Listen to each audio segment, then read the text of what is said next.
लेकिन महाराज जी, अगर हमारे जैसे हम अपने घर में हैं और हम कोशिश कर रहे हैं नाम जप की, और हमारे घर वाले मांस मदिरा सब कुछ चल रहा है, तो अब यही दुर्भाग्य है, ये दुर्भाग्य है कि ऐसा कुसंग मिला है। मतलब अब इसको हम क्या कह सकते हैं कि एक व्यक्ति है जो भगवान के नाम का जप करना चाहता है, भगवान, लेकिन फिर भी भक्ति हो सकती है, क्योंकि जब लंका में भक्ति हो सकती है तो भक्ति हो सकती है, नहीं हो सकती। भगवान भगवान विभीषण जी से कह रहे हैं, जिम दसनन मो जीभ बिचारी, जैसे 32 दांतों के बीच में बड़ी कोमल जीभ रहकर अपना काम चला लेती है, नहीं चला रही, ऐसे ही लंका में पूरा लंका निश्चर निकर निवासा, यहां कहां सज्जन करवासा, लेकिन वहां भी विभीषण जी ने भक्ति की, ऐसी भक्ति की कि भगवान ने कहा तुम सरीखे संत प्रेम रे। और वहां तो हमें लगता है केवल विभीषण जी ऐसे होंगे जो मांस न खाते होंगे, नहीं तो सब मांस खाने वाले थे। मदिरा और मांस का तो वहां मतलब आहार ही था। कुंभकर्ण के लिए पूरा एरिया जमा किया जाता था, जब जगता था तो एरिया के भैंसे खा जाता था, जैसे अपने पकौड़ा खाते हैं ना, ऐसे वो भैंसे खाता था, भैंसे है, बकरी है, सब। मतलब तभी भगवान ब्रह्मा जी ने उसे 6 महीने सोने का, कि एक दिन जगे 6 महीने सोए, नहीं तो पूरी सृष्टि का आहार कर जाएगा। ऐसे लोगों के बीच में रहकर उसने भजन किया। तो आप घबराइए मत, वो जो जैसा करेगा वैसा फल पाएगा। आप अंदर ही अंदर राधा जपिए, अंदर अंदर इसलिए करें कि बाहर कंठी बांधोगे, तिलक बांधोगे तो मांस मदिरा पीने वाले लोग वो आपका हो सकता है विरोध करें। तो हमें लगता है भक्ति विरोध नहीं। अगर कोई कह रहा कंठी ना बांधो तो ये ले उतार के रख दिए, भक्ति अंदर का विषय है। बिल्कुल संसारी बन के रहो, अंदर राधा राधा जपो, तुम्हें भगवान की प्राप्ति होगी। भजन से भगवान की प्राप्ति होती है, ना कि बाबा जी बनने से भगवान की प्राप्ति होती है, ना कहीं भागने से भगवान की प्राप्ति होती है।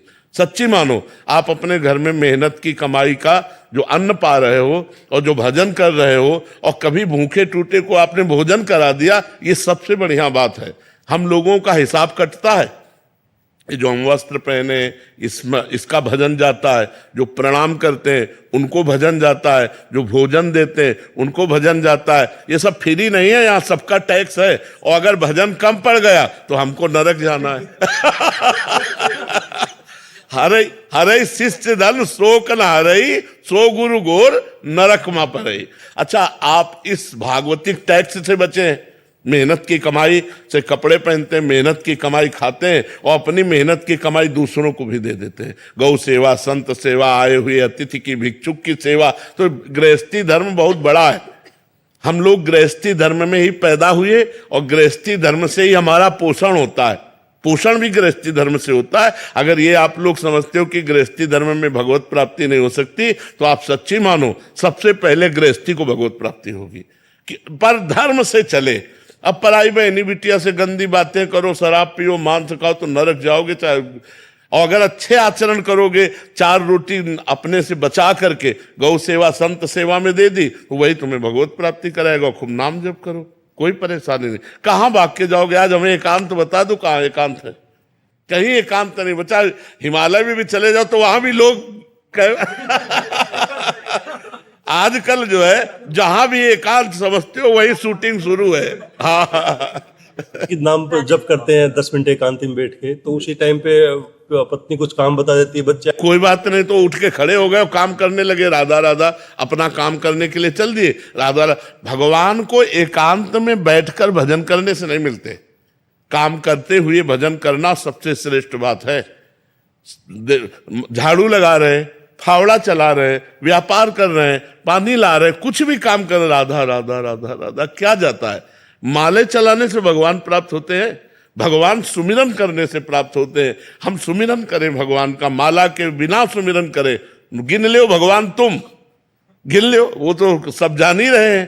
तो खूब भजन करो और गृहस्थी में रहो, और ये जरूर करो कि अपनी कमाई का 4 रोटी का हिस्सा कभी किसी भूखे को खवा दो, कभी किसी गाय को दे दो, कभी किसी बीमार को 10 रुपया तुम्हारे लग जाए। ये बढ़िया परोपकार, परोपकार ये गृहस्थी में जरूर करना चाहिए, और नाम जप करना चाहिए, और भगवान के आश्रित रहना चाहिए। आश्रित का मतलब नाथ सकल संपदा तुम्हारी, मैं सेवक समेत सुतनारी। बढ़िया भजन है, कोई परेशानी नहीं, कहीं भागने की जरूरत नहीं।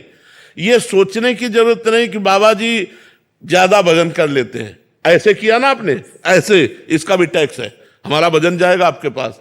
आप साष्टांग लौट गए ना, ये खुशी की बात नहीं है तुम्हारे पुण्य जा रहे। अगर भजन नहीं करोगे तो वो साष्टांग वाला पुण्य ले गया और तुम नरक जाओगे।